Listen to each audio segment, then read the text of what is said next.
Hello, everybody. Welcome. If you're like me, you love driving your late 90s Honda very hard, and if you're driving it very hard, you usually have a manual. Now, late 90s Hondas, or just 90s Hondas in general, this is a very soft detent spring. Even in gear, it wobbles around a lot, and, sometimes it makes quick shifting annoying. When you're dropping back in here, it just slops all around. So today I'm going to show you how to replace the detent spring, and you only really need a 10 millimeter, a 14 millimeter, and a 19 millimeter socket, and a couple extensions.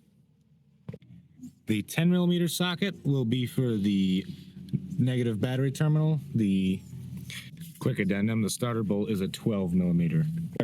The 14s will be for the two starter bolts, and the 19 will be for the detent spring cover plug under the starter. Now, to get to the starter bolts, you're going to need to move the air hose, which is just, it pulls out. Move it out of the way. Everything will be fine. Starter, there is also a small butt connector.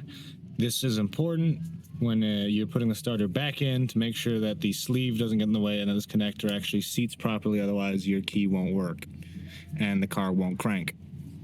Please do remember to let the engine cool down before you do this, otherwise it'll be really hot.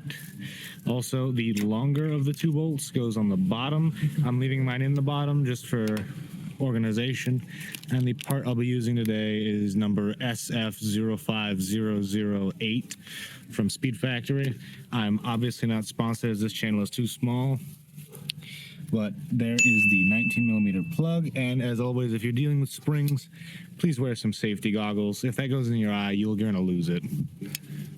Comparing them next to each other, this spring is very easy to compress, and if you look at the coils right next to each other, they are a lot thicker on the newer spring, and while it is technically speaking shorter, it has less winds, and it will be the same compressed height. And once you finish putting in the spring, just reverse all the steps to get back into here, and now it is supremely tight. It's not quite new car tight, but you can't really do that without doing a full transmission rebuild, and this is the easy way. It only costs $20 and some tools and some time. Thank you for watching, and please follow for more.